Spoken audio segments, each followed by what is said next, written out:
Tēnā koutou, tēnā koutou, tēnā koutou katoa. Ko Pukita Papa te maonga, ko Manukau te awa, ko New Great Britain te waka. Ko Ngāti Pākehā te iwi, ko Leisa Taylor tōku ingoa. Heide mai VUG 2021. Welcome everybody to the Vernon User Group for 2021. I just wanted to give you a sense of who I am. My mountain is Pukita Papa, Mount Roskill. The Manukau Harbour is my river. So in case you don't know where those are, I'm from Auckland, New Zealand. My ancestors came to Aotearoa on the ship the New Great Britain, and I am Pākehā, or New Zealand European. And the name of my ancestors' ship carries the weight of their expectations and their hopes and their dreams, but this came at the expense of the tangata whenua whose land this is. So my name is Leisa Taylor, and I've worked at Vernon Systems for a few years now. For those of you that know me and those that don't, welcome. We're so lucky to have our panelists be from both sides of the ditch today, Australia and New Zealand. I also want to welcome future viewers of this panel who come from our other Vernon CMS locations, including the US, the UK, South Africa, and many more. Because our viewers are worldwide, I would like to acknowledge the First Nations and Indigenous peoples around the globe. Their heritage and their art have been the foundation and cornerstone of so many of our collections. This has often been done without their consent, their voices, or perspectives, and it's caused pain and separation from their past. I look forward to the reparations, and I love the work that is being done and will be done to celebrate their heritage, their art, and let their voices lead the way. Many of our institutions have been open for a very long time now, and in a perfect world, every object would have unlimited resources assigned to it, a dedicated staff member for every few items, and a permanent designated storage space where it can just slot right in ideal conservation requirements. It would always be displayable, it'd be in perfect condition, and it would add so much value and information to the goals of the organization. And all of that would mean we could collect everything. We could be hoarders, but it would be the most organized hoarding that the world had ever seen. Sadly, we don't live in that world. Museums and galleries were limited by lack of staff, lack of funding, lack of storage, poor object condition, and previous collecting policies that make no sense today. There's so many different reasons why we can't collect without reviewing. And as much as our collections keep growing and growing, and we try to collect more and more of the world that's around us, there's a point where we can't collect anymore without looking at what we have. We're faced with the realities of removing items from our collection, and deaccessioning can happen for a wide variety of reasons like repatriation, poor object condition, safety of staff, duplicate objects. It no longer fits your collection policy, and many more that I probably haven't thought of. So today, we have a few brave souls who have volunteered to share how they've tackled a deaccession project. So we have Dean Beasley from the Queensland Museum, Nikolas Brocklehurst from Museums Wellington, Svetlana Matovski from the Heide Museum of Modern Art, and last but not least, Christen McAlpine from MOTAT Museum of Transport and Technology. So these wonderful folks have volunteered their time and effort to share a little bit about their journey with deaccessioning. So without further ado, the first on the chopping block is Dean. Dean, would you mind introducing yourself and sharing just a little bit about the project? Good morning. My name's Dean Beasley. I work for Queensland Museum in Collection Systems. We look after 3 systems here, the library catalogue, Vernon for our collection objects, and then PhotoWare, our digital asset management system for imagery related to both collection objects, field trips, workshops, events, all the kind of things that happen at the museum. So in 2021, I was involved in a deaccession of some mollusk specimens here at the museum. I thought this would be an interesting case study of what I thought would be a quite straightforward deaccession proposal to remove some snails from the collection. So here's a record. Interestingly, in our Vernon implementation, we have two ways of doing deaccessioning. We can do a deaccession report directly in the object file, and we can also set up a deaccession record attached to relevant object records. I prefer the latter, and I'm trying to push staff towards that methodology so we can have all of our deaccession records in one place. But as it stands, we do have those two different report templates set up in staff in cultures and histories, because they often deal with just one object. We'll do it directly in the object still. So here's a bit of a timeline of how this deaccession came about. It was about May this year when the collection manager for mollusks, Dr. Darryl Potter, came and saw me about removing some mollusk specimens from the collection that had poor quality data.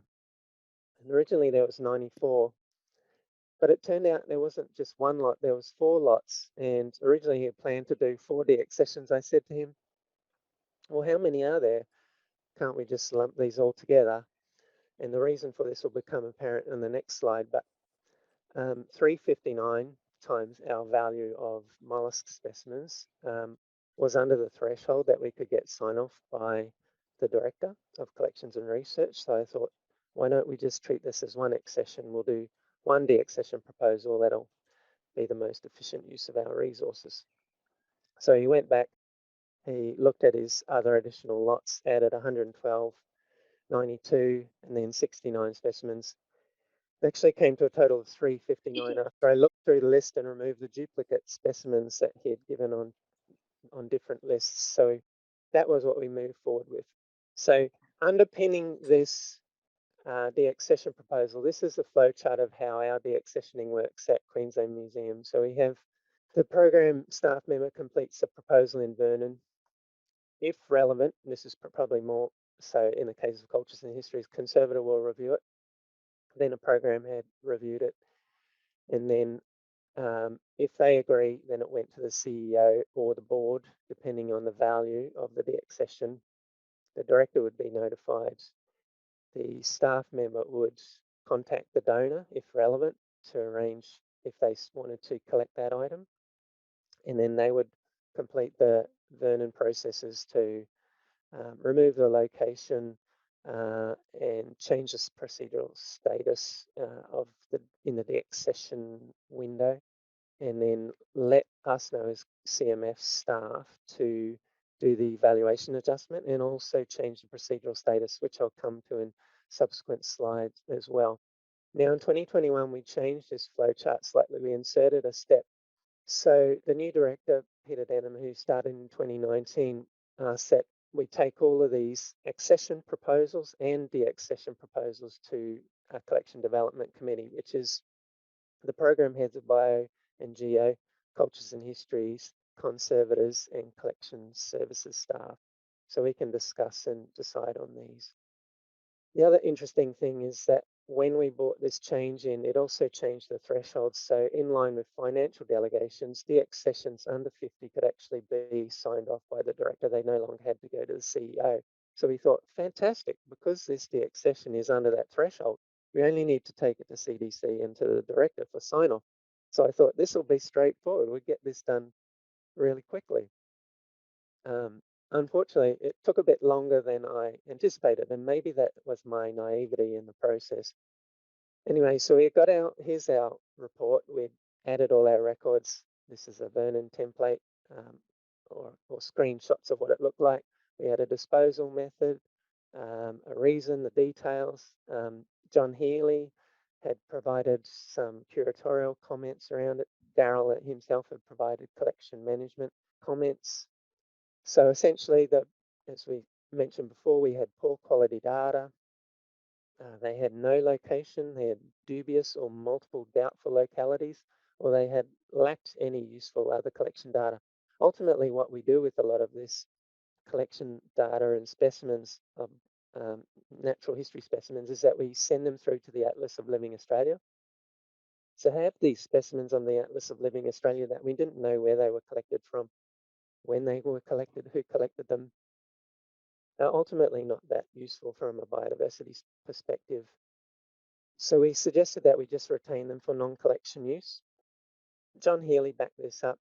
said they are not particularly useful for research scientists undertaking their work in mollusks. And then also they were taking up valuable space within what we call our curatorial cabinets, which are laid out, and there are various unit trays for the different species and taxon. And what that would do, removing them would assist us to store more voucher specimens, and we could put them in a bulk collection to the side in another part of the collection, which wasn't as problematic. And of course, it improved the overall research value of the mollusk collection here at QM. So the program head endorsed this deaccession at the end of June, and then we took it to a collection development committee meeting at the start of July.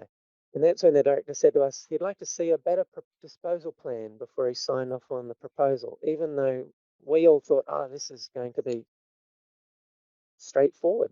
They'll just sign off on it because it's low value. So we went back to the drawing board. Daryl talked to a number of groups within the museum. So he came up with this disposal plan. He was going to give 75 land snails for use in talks and travelling to space. 80 marine gastropods he sent down to the Discovery Centre on level 4. So that's a place where the public can come in, actually handle and interact with specimens and objects from the collection without fear of damaging genuine state collection assets. 84 marine gastropods went to QM Loans, which is based at Hendra on the north side of Brisbane. And those loan kits are loaned out to schools and educational institutions for children to learn about different biodiversity specimens and objects that the museum has. And then we retain some gastropods also for use in QM exhibits that likely to happen in the future. And then he identified about 40 badly damaged cells with no data at all, that we decided that we would just dispose of them, destroy those ones. So we took those back, modified the original bulk deaccessioning proposal form. We didn't actually have to regenerate that in Vernon because we already had exported the Word merge template. We were able to just cut and paste this new bit of information into the report. And that was re-endorsed by the program head 29th of July, went to the CDC meeting on the 6th of August, and was approved by the director, who's in a senior decision-making role. The form itself was signed on the 9th of August, a few days later. And then there was on the bottom of our template, we have a completion of the accession part to fill in. And so that was completed in terms of destruction, disposal, moving objects on the 26th of August. So all in all, it took us 105 days from start to finish for that deaccession proposal. So probably not a huge amount of time, but I guess I just thought it would be a lot quicker for biodiversity specimens.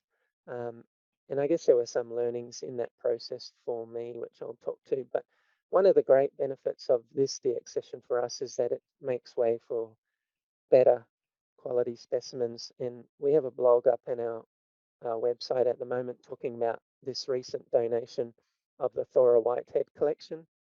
And in that, there's quite a number of new marine mollusks in there, about 200,000 collections. And I think they've already described a new species from those mollusks that have come in, which is great. So some of the learnings from this, one, accept it'll take time, and then two, have a detailed disposal plan. So preempt what's the director or the CEO questions they might ask, and have an answer for that. Also have, in our case, I thought it was important for us to get our program head of biodiversity on side, as those staff can help to argue the case for deaccessioning. And then behind the scenes, good system administration in terms of security auditing and training. So some of the things we have set up within our instance of Vernon, we have an object status condition rule, which means that only collection system staff are actually able to transition objects from a procedural status of accession to deaccessions. So that works in tandem with the security file within Vernon to limit who can actually switch over a record to deaccessions. That's not to say people can't kind of work around in some ways, and that's where auditing comes in terms of identifying anomalies. So in this case, in recent audits, we've found about 13 records from social history and then 96 records from maritime archaeology. They have a procedural status of accession, but they have a location of deaccession. So some questions there to ask of the collection managers and curators to say exactly what's going on here. Is this historical? Is this legacy data? I expect that it may be, given the history there. The last movement date on this record was 2002. So it may have been something that was actually removed from the collection, even predating our transition to Vernon. But that's just something for us to try and improve that legacy and keep auditing to keep an eye on those records and look for those strange anomalies. And then ongoing training in terms of keeping our deaccessioning policy procedure and our relevant Vernon help sheets up to date in terms of guiding staff through the deaccessioning process, and then ensuring that our report templates still work, they're still fit for purpose every now and then. These policies and procedures are on our website, very deep down, but if you use your Google search, you'll probably be able to find and there's a link there as well to our policies. So that new deaccessioning and procedure and policy will be going up, I think, later this year once it gets through review from PCOL. So I guess I had one question of, you noted that there was the time of 105 days, was it? Yep. Because I saw that you still have the valuation bands in place for whether something that's going to be deaccessioned ends up going through to the committee or to the director. For natural science specimens, my understanding is that sometimes valuations are quite difficult to place on something when it has maybe high significance. How do you sort of work with that? Well, all of our collection specimens here have an imputed strata value based on, I suppose, what we'd say is a recollection cost. Now that will be a low dollar value in the hundreds of dollars for your average specimen, and it will be in the tens of thousands of dollars for a primary type specimen, so a holotype, sign type. If it's a paratype, for example, it has a lesser value. But the head of bio, working with the council heads of Australian faunal collections, would like to pursue nationally a review of valuing all type specimens, regardless of primary type or secondary type, at a higher value, because the fact that there's a lot of work goes into publishing of those particular type specimens, we see that they should have a higher value. But there's no particular collections that have a highly significant value, although we are moving more towards that. So there's a couple of collections of note recently. We have a minerals collection coming in, and that's being valued. But in the case of minerals, there is a marketplace for them. So it's probably easier to put a market value on those. And then the Thora Whitehead collection as well, because we know the number of specimens there, we can probably put a value on it as a whole collection. And it may be what we do is that we put in a group record into Vernon to put a whole collection value on that collection until we can actually database each individual specimen. Going back to the minerals, it may be that the whole value applied to that collection is actually over and above the imputed strata value, even if we were to database all of those records. So it may be the case that we just hold on to that group record in perpetuity, because that is a better indicator of the value of those specimens. That makes sense. We have the Frederick Parkhurst Dodds collection here, which is a butterfly and beetle collection. He was called the Butterfly Man of Kuranda. And that is a collection that has actually been valued independently and just has one line item in Vernon to indicate its value. I can see that I've got a question here of, with you having over 1 million items accessioned to Vernon CMS, do you have a feel for how many items are candidates for deaccessioning in the next couple of years? Oh gosh. Pick a number.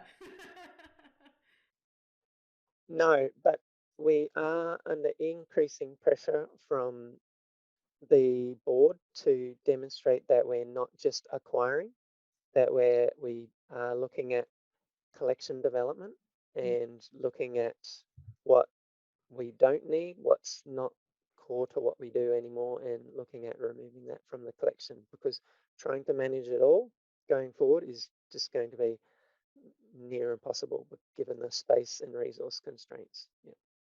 Excellent. So we've got a question here from Tina. How do you go about deaccessioning items that aren't accessioned or found in the collection?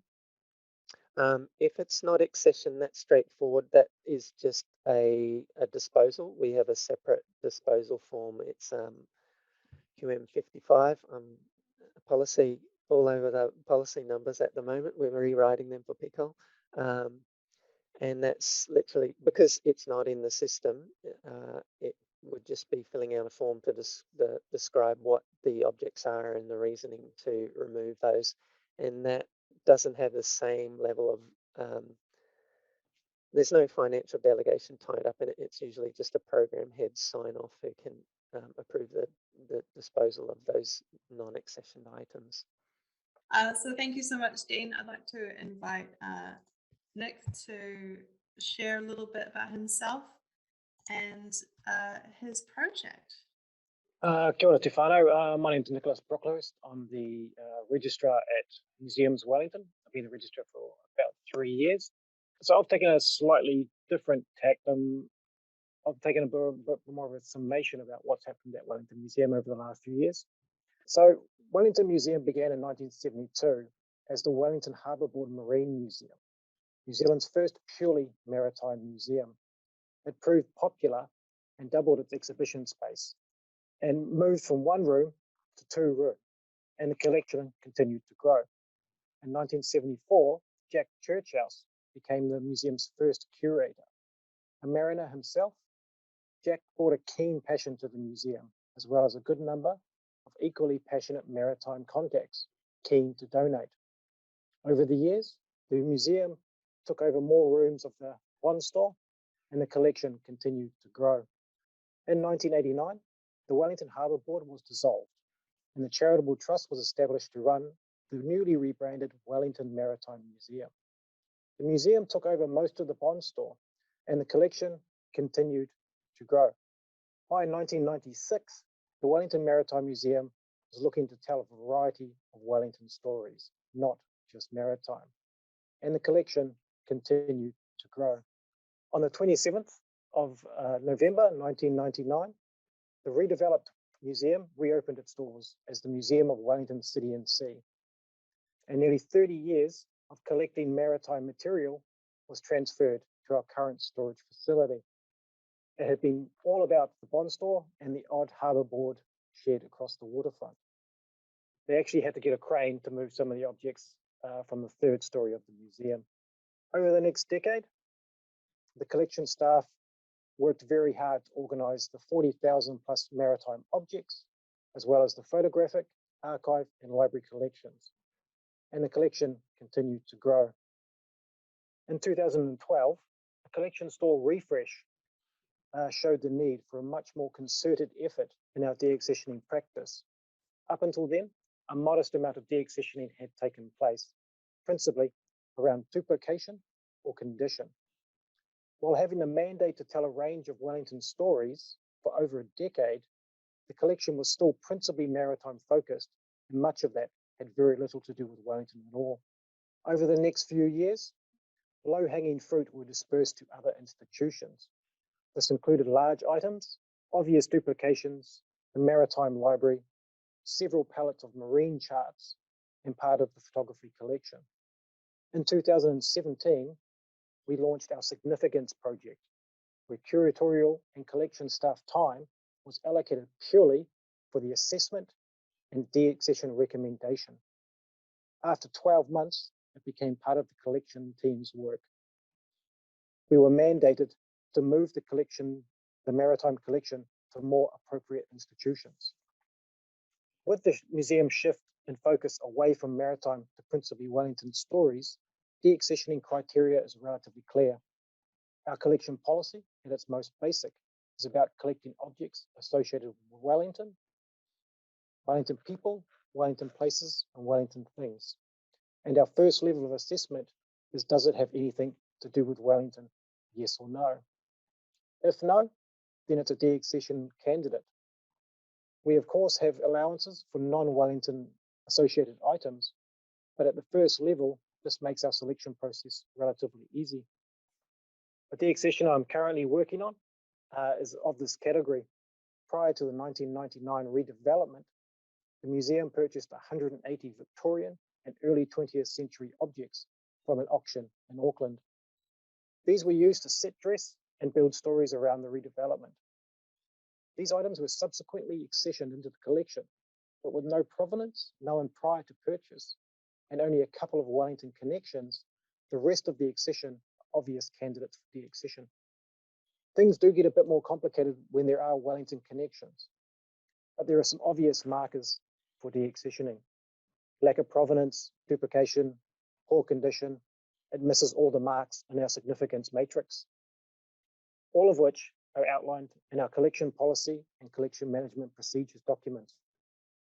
Moreover, these documents state a robust pathway for both collecting and deaccessioning, but allow for a flexibility in our approach, dependent on the circumstances and clarity of our original accession, whether it was a donation or a purchase, whether there's evidence of clear legal title.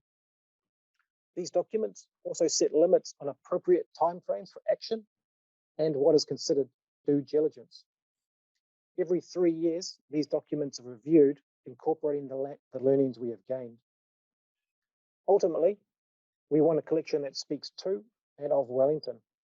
And since 2017, approximately 1,000 objects, 14,000 photographs, a substantial number of archives have either been returned to donors or transferred to other institutions. For the objects specifically, this is about a 12% return rate. And these are a couple of the tips that we found helped us get through a lot of this work. Get your board on board. Their backing is vital in getting the job done. As much as is practical, organize your accession records, digitize, input data into your database, connecting objects, donors, and files. You will be looking at this material a lot. It is worth doing this work first. It will save time in the long run. Work through your policies and procedures. Clearly define your collection and deaccession criteria. What you collect and why. What will make an item a candidate for deaccession? And for us, principally, it's about Wellington. Develop clear accession and deaccession processes. How do you collect? How do you deaccession? What job roles are required to do what? Who needs to sign off which pieces of paper? These things may change depending on values. Establish what is considered due diligence. This may vary from donors, companies versus individuals, or objects, purchases versus donations. How much searching or researching is required? How many cold calls or hours scanning genealogical websites is considered reasonable? Be open and consistent. Clearly state your intentions. Advertise on your website and media streams.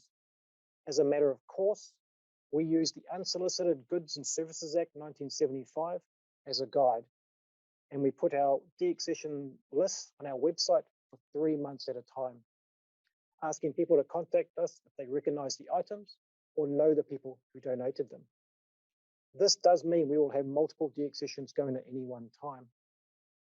Of course, there will be the possibility of a backlash, but by far and away my experience is most people completely understand and are happy you have made the effort to return their dinner menu from a ship they went on in 1968 or their father's compass to them. Engage with those who know. Knowledge of previous staff members and volunteers is invaluable. We all take knowledge of our collection for granted. We know that thing connects to that person, but it may not be known by everybody. talk with other institutions and develop relationships. In our case, as no longer a maritime-focused institution, we have a strong maritime collection, we have strong relationships with other maritime-focused institutions. More so, if you're unsure about an object, reach out to other institutions and experts. The GLAM sector is often very, very helpful. Record everything. Document any new information found. Tidy records as you go. Record your assessment, significance, and deaccession statements in your databases. If you find extended family members, record them. If you find various spellings for the same donor, correct and include them there and then. If you find middle names, record them. Being able to distinguish between a person called Mrs. J. Worth or your donor, Mrs. Janet Catherine Worth, will make the task considerably easier. Finally, don't underestimate how long it will take. Looking at objects, reading files, assessing, getting people to sign off documents, searching for donors, updating files, getting objects back to donors, other institutions, or disposal adds up. Ultimately, we all work for cultural institutions and seek to preserve the stories of our people, places, and things. But this does not mean you need to keep 12 identical AG jars. Thank you very much.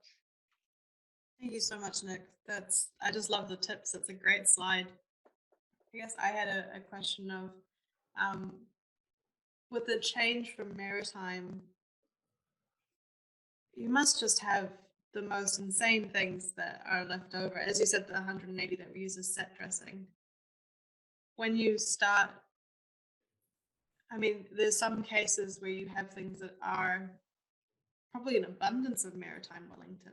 Is there a case where you're going to say, we don't actually in future need to keep this much maritime now that we're more generically Wellington Museum? Yeah, absolutely. As you kind of saw in the slides, we were, to use a maritime term, filled to the gunnels of, pallets and pallets of marine charts, and we literally have boxes of dinner menus from the Wahine ship or the Rangatane. And we can hold a few of those, but ultimately they don't strengthen the collection if you've got 30,000 of them. It might be a bit different in a natural history setting, but in a social history setting, one or two to rotate is generally sufficient. And it's like I said, most people are actually really happy to have their items returned, even if it was literally 40 years ago.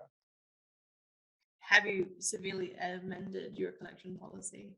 Yeah, pretty much in 2009, the collection policy was heavily reviewed, and it took into account our broader institution, which is Museums Wellington, which looks after 5 sites across Wellington. So it still has an allowance for Wellington maritime history, but it's not its sole purpose anymore. It's about building the collection for Wellington City and the people in it.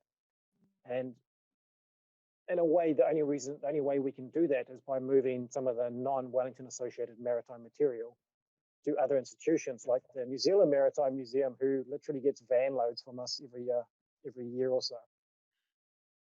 They must be ecstatic. Yeah, I'm not too sure about that. All right, well, we'll pass over to Svetlana now. Thank you so much, Nick.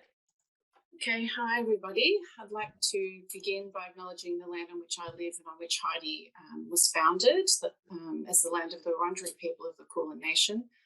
I pay my respect to their elders past, present and future, and extend that respect to all First Nations people. So just a little bit about Heide for those of you who may not know. Heide is a museum just outside of Melbourne, Australia, in Bulleen. And it was founded as a public art museum in 1981. And it's located on 15 acres of land, and it's comprised of 3 separate gallery buildings.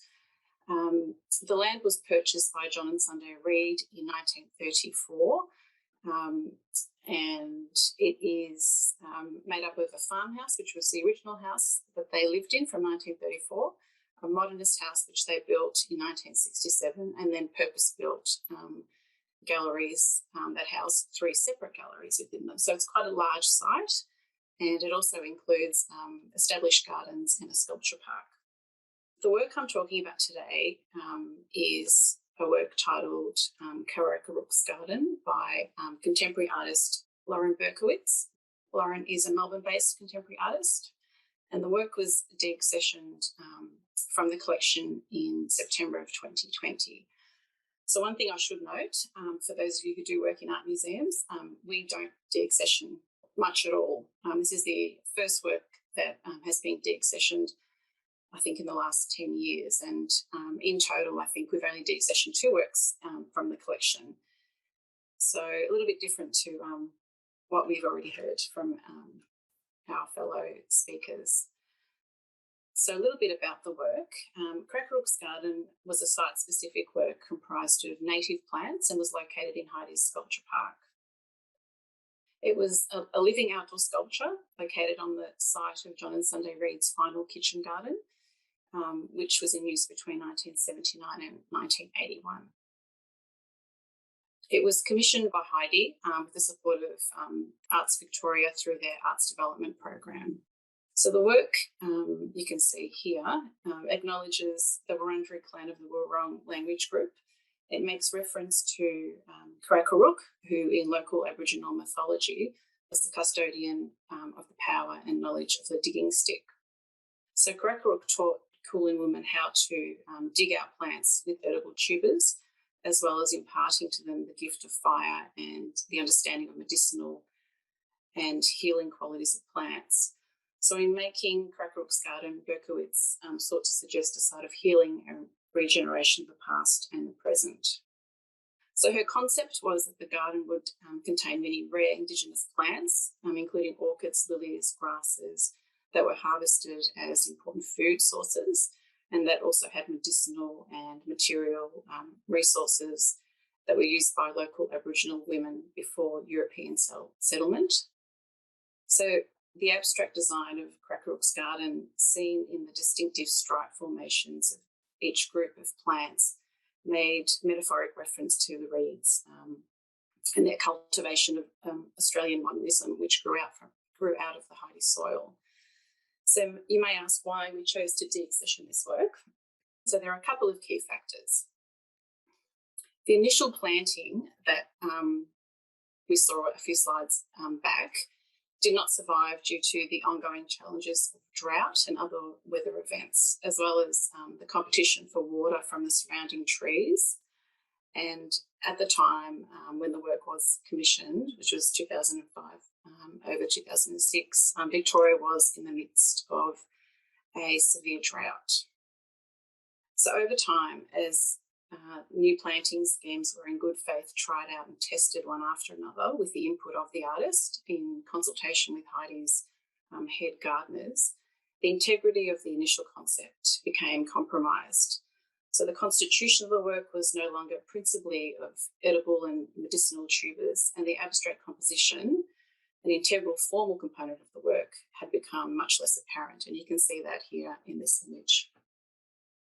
Secondly, the high level of ongoing maintenance required to care for the specialist garden to the standard required for an artwork, and the demands it would have that it made on the limited time and resources of Heide's gardeners was not adequately foreseen at the time that the work was established. So the maintenance schedule included, obviously, watering, pruning, clearing out fallen oak leaves from the oak tree that you can see in the distance there, and also sourcing and planting new plants to replace ones that didn't survive, maintaining the edging and the gravel verge perimeter became quite onerous on Heide's staff. You can see here in this image, this is one of the final photos taken of the work. You can see certain natives have really taken over. So given these reasons, it was recommended that the garden as an artwork was not sustainable into the future, and that the duty of care was not viable in perpetuity, and that therefore it was wiser to consider the commission as a time-based and durational work. So Heide's collections policy stipulates when deaccessioning can be considered. You can see the highlighted sections here which relate to the reasons for the deaccession of this work. The important aspect of the decision to deaccession was the support of the artist. Lauren was always available and considered in her approach to the longevity of her work at Heide, and she worked hand in hand with Heide's curators and gardeners to tackle the issues of the plantings, and then worked with us to come to the decision to deaccession the work. The method of disposal, so Lauren was again integral in the decision to disseminate the plants throughout the sculpture park. So the plants are still on site at Heide, but they've been moved around to different sites where they're actually doing much better. We decided to let the garden run until Easter of 2020, when our head gardener advised the climate was best suited for redistributing the plants to other parts of the garden. We feel that the fact that it was present in the garden for many years will always be part of Heide history and will be on the public record. And with regards to my role as a collections manager and facilitating the deaccession, I obviously, we presented the idea of deaccessioning the work, which I have to say came about, was discussed with the artist for many years before we actually deaccessioned the work. It was raised in acquisitions meetings and then obviously approved by the board. And we also needed to provide information to the funding body to get their support to deaccession the work. That's just an image there of some more of those plants thriving in a different part of the Heide Sculpture Park. And just a note here that our Vernon record where we've noted the procedural status is deaccessioned. That's Karakarook's garden and my one and only deaccessioning experience. I love this one. I think it's just, there's such a challenge to, I think especially for art galleries, it's quite a different challenge than what you get with a museum where you have the volume that you're trying to deal with, whereas you guys often have the edge cases that, how do you deaccession a garden? I know. I love the fact that you've got the plants to be going around and redistributed, so it's like the artwork is technically gone, but it's still part of Heide and its history. I think it's just wonderful. Was the photographic documentation of the artwork in its pristine state considered as potentially part of the work which could be kept in the collection? Yeah, that's an interesting question. Not necessarily. It is. We do have the work published in our collection handbook, for instance, so it will always be something that has been noted as part of the collection. And I think the idea is to retain it as a time-based work. So although it has been deaccessioned, it still kind of exists in a way, in that it exists for that period of time. Yeah. Was there consideration at the point of acquisition whether the work was the concept direction for creating work as opposed to the physical work itself? So the gallery retains it as an accession object that could be regrown in future. I don't think that was something that was originally thought about. I think I think I may have mentioned in my talk that the initial idea was not really thought through in terms of the perpetuity, that work existing for many years beyond a certain period. So I think it just evolved in the way that it did. And I think one of the things that was done well was having the consultation with the artist, and she was on board the whole time, and we really took her view, and I think she came to that view herself in regards to the work, letting the work go, so to speak. So we sort of supported her view and continued forward in that way. So thank you so much, Svetlana. I'd like to welcome Christen to do her little introduction to herself and share a bit about a project that you've been working on. Hi, so I'm Christen McAlpine and I am the registrar at the Museum of Transport and Technology in Wellington. So MOTAT was formed in 1964 by several volunteer groups and the then Mayor of Auckland, Sir Dove Robinson.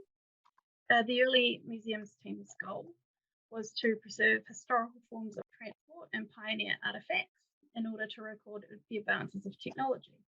At that time, no formal collection policies or procedures were developed, and in the subsequent years, MOTAT became swamped with artefacts. Often objects were accepted into the collection regardless of their condition, their significance, and doorstop donations were common occurrences. These practices were later controlled through the implementation of the MOTAT Act in 2000. This was amended in 2010, which created the museum's Board of Trustees. The board was now able to employ full-time museum professionals, develop policies to manage the collection, and secure a steady source of funding. Prior to 2014, the museum's mission was to celebrate the heritage of New Zealand's transport and technology to fuel the innovative spirit of the future. This developed to the current vision in 2014 to use the past, present, and future technology and ingenuity of Aotearoa to educate and inspire the innovators of tomorrow. To carry out this vision, the Master Strategy of 2014 to 19 and the updated Master Strategy of 2019 to 29 were implemented. The Master Strategy also outlines the museum's intention to carry out the collection review project. The introduction of the new vision and the strategy led to the development of the collection policy. The most relevant section in this case being Section 4, which dictates the reason for deaccessioning an object from the collection. Section also supports Objective 3 of the MOTAT Master Strategy, which seeks to improve the quality of the collection and its care, and outlines the needs to develop and implement a rationalisation program, which identifies the objects that are or should be in the MOTAT's collection and can be utilised in the achievement of MOTAT's vision. The rationalisation program started in 2016 and developed into what is now known as the Collection Review Project. The Collection Review Project aims to assess every object held by the museum against a set of significant standards. This project was guided by the following internal documents and external, and international best practice around reviewing object significance. As part of the development of the review, we created forms to record object details, our research notes and findings, references, and our scoring for that object. These forms allowed us to review individual objects or groups of similar objects, such as these bags. We also created the templates for the master score sheets that are used to compare objects within a category or department. Lastly, we wrote the Collection Review Procedural Guide, which sets out the review process and data management standards for the project.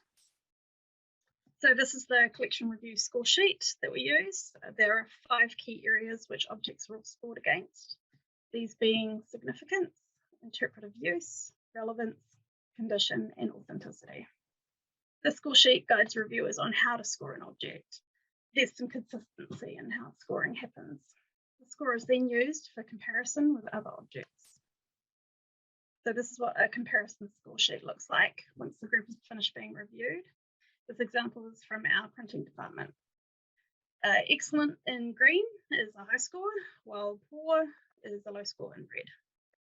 So we bring these score sheets to a panel made up of collection staff and specialists in the group of objects being discussed. During this discussion, we should decide which objects need further research or should be deaccessioned. From here, those approved for deaccessioning will run through the deaccession disposals process. So during 2016, our first groupings were being reviewed and that was completed, and then the second was just being started. But the true test of our deaccession methods and development of our disposal procedures came after our collection storage move in 2017-18.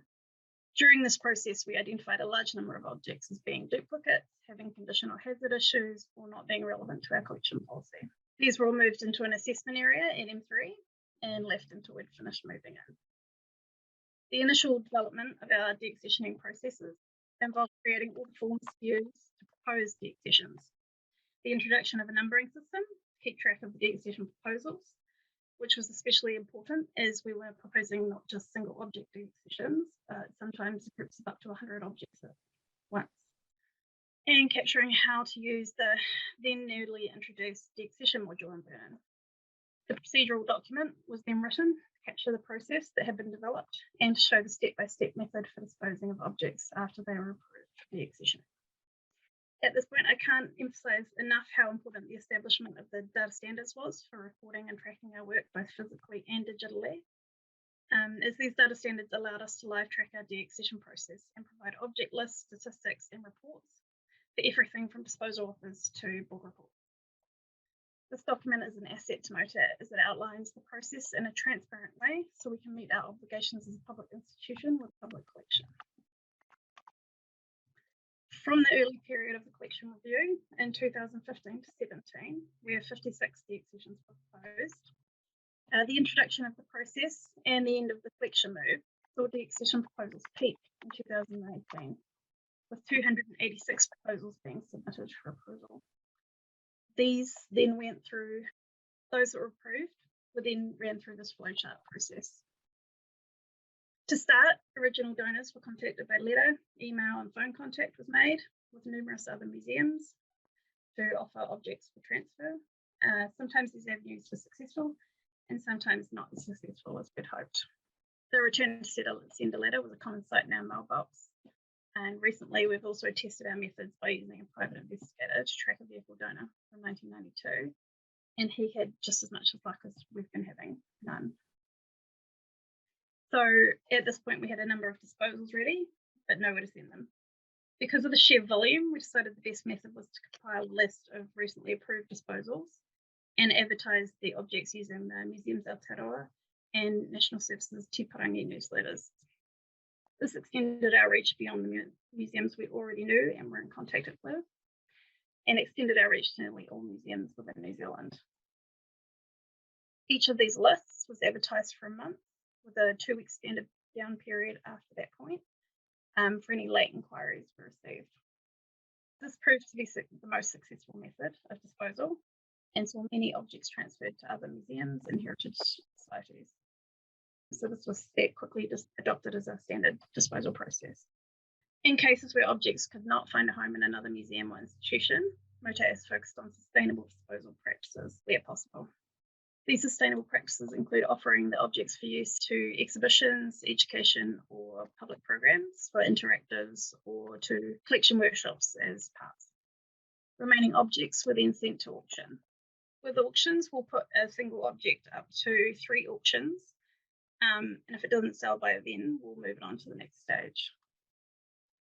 There have been a few cases where transfer and auction have not proved successful, so we explored the potential for objects to be transferred for use by community groups. We transferred a piano to the Awhatu community, who plan to restore it and use it in their local hall. As we get to the end of the disposal process, this is when we start considering recycling and reuse opportunities for the object. Recycling options that we have used include those for scrap metal, plastics, and stone. Furniture items have also been donated to charities around Auckland. A more challenging consideration for us during the deaccessioning process is objects whose disposal is strictly controlled due to innate issues, such as asbestos and mercury. These disposals were therefore dictated by legal requirements that had to be factored into the deaccession and disposal schedule.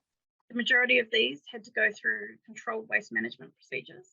For example, we had to dispose of a printing press that was surplus to our collection needs, but was found to be full of asbestos. So it had to be disposed of in accordance with New Zealand asbestos handling by specialised contractors. So how have we done? This chart shows the number of deaccessions proposed per year since 2015. The deaccessions resulting from the move were obviously a bit of an anomaly, but ultimately we needed that first pass at the collection to deaccession those objects that stood out as completely fully outside of the collection policy. The proposals post-move largely consist of items approved for deaccessioning as a result of the collection review. So over the 5 years since we began undertaking the deaccessioning process, we have proposed 714 deaccessions, which totals 7,339 items. Of these to date, we've successfully completed 464 deaccession proposals, meaning 6,417 items have been disposed of from our collection. The cancelled and rejected proposals for where, as more research was being done, it became apparent that these objects should not be removed from the collection. I don't see these as failures. They show our processes are working. So this is a rough breakdown of our disposal methods. As you can see, destruction still does make up the largest proportion, but I attribute this to the quality of those objects that were being deaccessioned. Otherwise, over 50% of disposals were diverted from landfill. So just 2 quick case studies to finish up. In 2019, we went through our vinyl record collection and found about 900 vinyl records. Of these, 86 were retained for the collection due to some form of New Zealand connection, aka a New Zealand produced record or a New Zealand artist features. This downgraded the collection from 6 pallets full of boxes to 3 standard size boxes. Most of these disposals were due to relevance, poor condition, and health and safety risk. Our second case study is the collection review of our vehicles. This review consisted of 42 cars, each were researched to confirm their provenance and then scored. We then assembled a panel consisting of registry, curatorial, and collections workshop staff to discuss findings and make decisions around retention and deaccessioning. This meeting also produced a list that required a comparative study to be conducted on about 14 vehicles. After the study had been conducted, the panel met again, and the result of was the deaccession of 5 vehicles from the collection that were all approved by our collection development committee. Of particular emphasis during this process was making sure we retained vehicles that represented certain periods or transport stories, even when the vehicle in question didn't score well. In these cases, we've put a note on the object records which states that this object will be retained until a more significant example is acquired to fill the position in the collection. 2 of the vehicles that we disposed of can be seen here. As a result of this process, the 1947 Chevrolet Fleetmaster and the 1966 Pontiac Lorraine. In the case of the Chevy, the file we held on the object told a story of MOTAT restoration, where 7 different examples of the car were purchased in varying conditions for the purpose of creating this one vehicle. So as a MOTAT purchase that we did not wish to use in another part of the museum, we decided to send the car to auction, where it successfully sold earlier this year. The Pontiac told the story of American imports to New Zealand, but this story was better told by another object within our collection, so this vehicle was repatriated. Overall, our collection review and deaccession and disposal processes have all been successful, but we continue to review and improve these in order to make sure we are operating within an ethical and sustainable model. What sort of feedback did you receive from other museums and galleries when you began advertising your deaccessions on these, newsletters? It was all pretty positive, to be honest. There was a lot of the sort of historical village type museums and local museums around the country who put in sort of offers for a lot of the collections. So there's been and we're talking as far away as Kaitaia. We've had some feedback from Canterbury. So it's all been really positive. Do you have a way to ID your deaccession objects after they've been disposed of so that if they're offered back to the museum after auction or donation, you'll know? We keep all our deaccession records in Vernon, so we keep photos of everything we've had. And we also have all the object records, so hopefully people are checking that before they acquire back. Right, so we've got a couple of questions that are more open for everybody. So I'll just highlight our wonderful panelists. And first, guys, I thought we might just go back and answer some of those questions that people have given us. Before we move on from Christen, did you face any resistance from volunteers during this process? Some. We've been pretty proactive about including them in the decisions. So it's kind of a case of once they know our decisions and rationale around it, they've been pretty happy. There has been a Lagwima request for one, but that was handled pretty succinctly by us, and the case had a positive outcome. So for Dean, there was a question earlier about which collection departments are actively deaccessioning at the moment. Most active, I would say, is social history in terms of deaccessioning. biodiversity in general, not so much. We tend to just keep collecting rather than reviewing what we have. Minerals and rocks, I think we're going to be looking more at deaccessioning some of that material into the future because of the degradation of some of those samples in storage. A question for Svetlana. The work that you've deaccessioned, does it still appear in your online collection catalogue? No, I removed that from our online site just because a lot of visitors use that when they come on a site, and I was a little bit concerned that maybe there'd be a lot of questions around where is this work. So it has been removed online, but it does remain, I think, in our collection handbook, which we're publishing a new copy of, and it will be mentioned, essays on the sculpture park. Were you able to transfer elements of the garden to other institutions or to members of the public? So I guess it might not just be the garden itself, but other parts of the work. We didn't do that in this case, but it was presented to the artist, and I think the decision was to keep the plants on site at Heide, so they continued in some aspect on site, but it was definitely something that we considered. What scope of resources did your deaccessioning projects involve? Personnel, man hours, and what impact did they have on your other collection tasks? Okay. So, a lot of our collection reviews had been put on hold. We've been doing some in lockdown, but we've been putting in racking in our warehouse. So it's kind of the case of we had to build it around other priorities. So it slowed down a bit, but we've got a lot of backlog also to process. We've got a deaccessioning budget line now, which helps us sort of help send the objects and transfers to other museums. The biggest one of those we've done is we've sent a tram to Wellington. Those are kind of all the resources we've had. We're hoping to get more staff sort of joining in and helping writing the reviews as we go on. What about for you, Nick? Yeah, so we had a little lull when we kind of really kicked this off. We were in between a couple of redevelopments at one of our sites. So the collections team, which is 1.5 people, dedicated a good 12 months to push through some large deaccession works, primarily framed prints,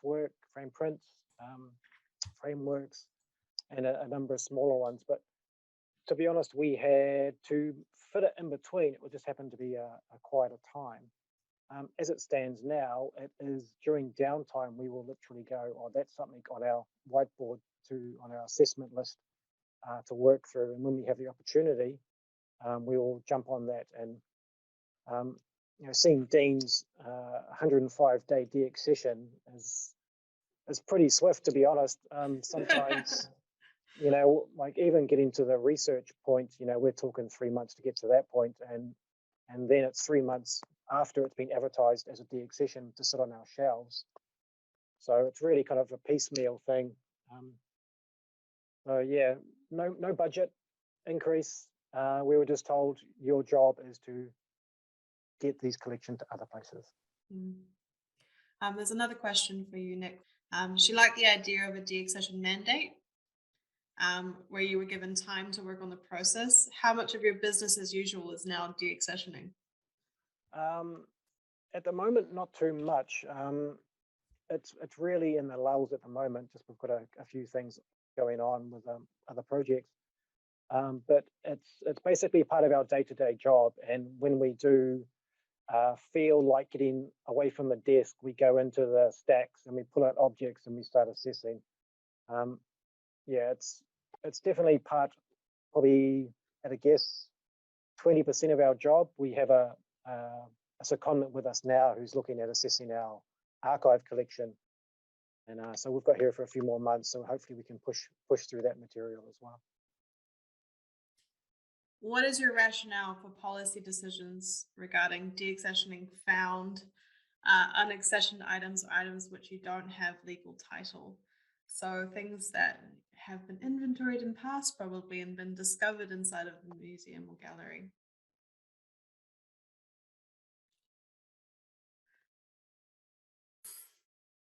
Crickets. So I can jump on that. So much like MOTAT, we had a heavy volunteer history, and a lot of our documentation is not as accurate as it could be.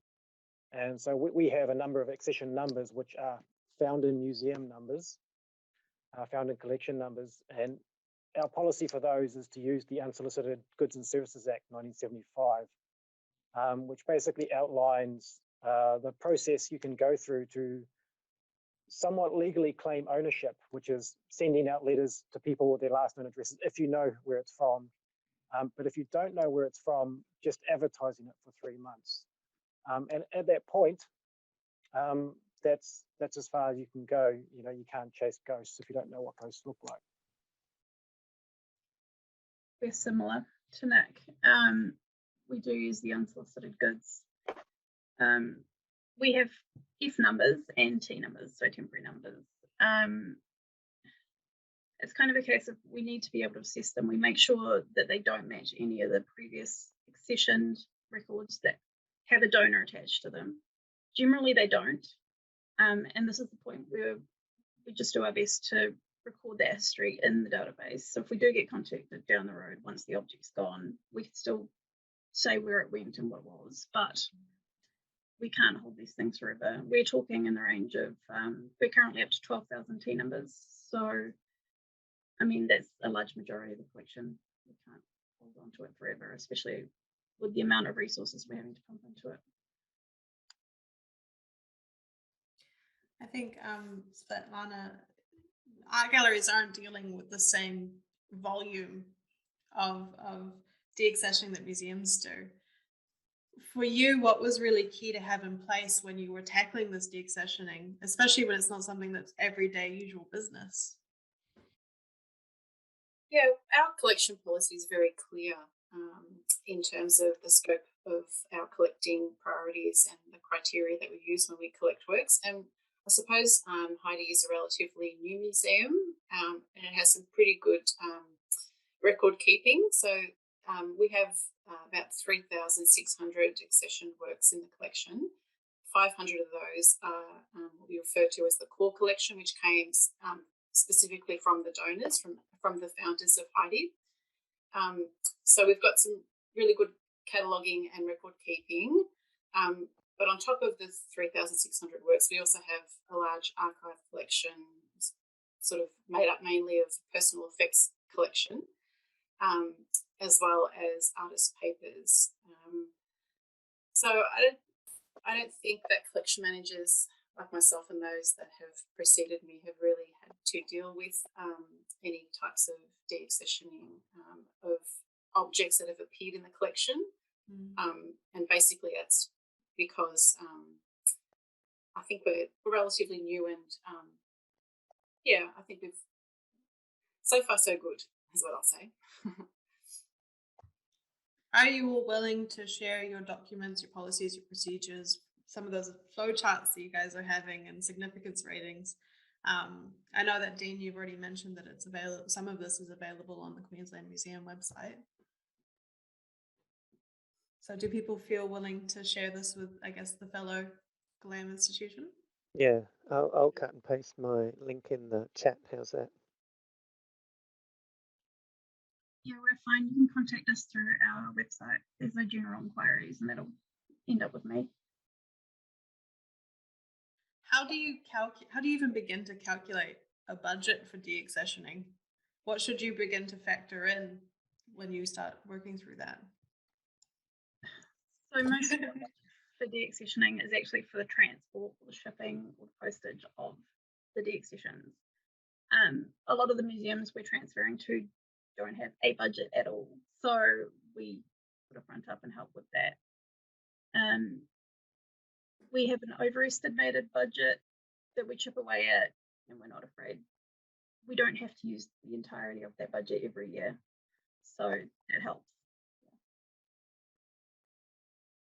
Yeah, same here. We had a slight increase in our freight budget, but it doesn't cover the costs. So we actually found here that 9 times out of 10, it was cheaper for us to pack the objects to museum standards, not freight standards, and deliver them ourselves. So we've done trips over to the South Island and driven to Auckland multiple times.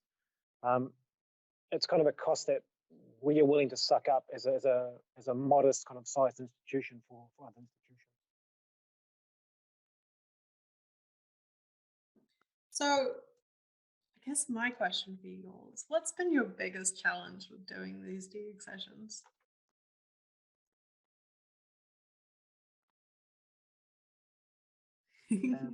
I guess for me, it's volume Mm. and the size, volume versus the size of the team.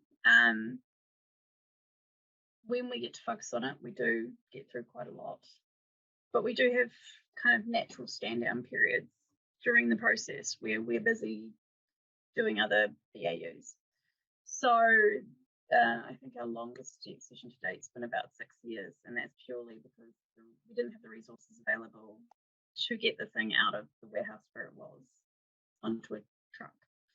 So resourcing is always a big one.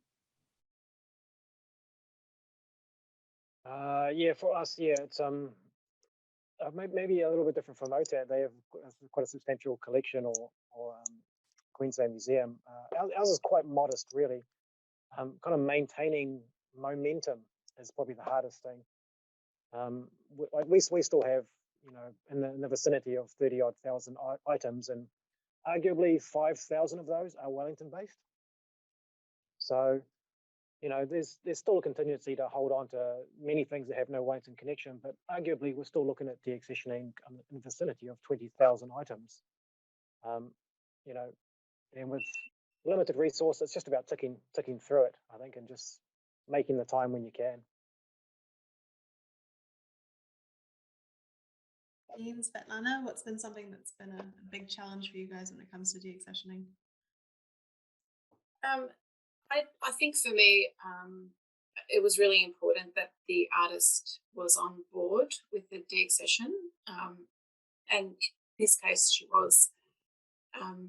So I think that in the future, looking at the future, because a lot of our artworks are contemporary works, I think it's integral for an institution that has works by living artists that the artists are kept well informed if there is a decision to move in that direction. So I think it differs very much to Nick and Dean's and Christen's experience. What about for you, Dean? There's a tendency for deaccessions and accessions, I should say, to just kind of fly under the radar, and they don't come to that collection development committee I mentioned earlier. So you won't know about it till it's in the database, or it's in the process of being removed by a collection manager. So then you have to work around to try and support and help them with that process. So it's that meeting, and being tabled at the meeting means everyone's aware and can plan and resource accordingly. Have any of you had experience with deaccessioning digital collection objects? No. I feel like we're all so busy trying to get them at the moment. I just wanted to thank all of our panelists for the time that you've put in. It's been wonderful to see your presentations and to see all the hard work I know that you've all done behind the scenes. It's very much appreciated from us, and I think your expertise really shows. But thank you so much for today, and thank you everybody for coming. We've got another session later on this afternoon for dangerous collections, managing hazards. So we'll see you in a couple of hours. Take care, everybody. See you in a little bit. Thank you.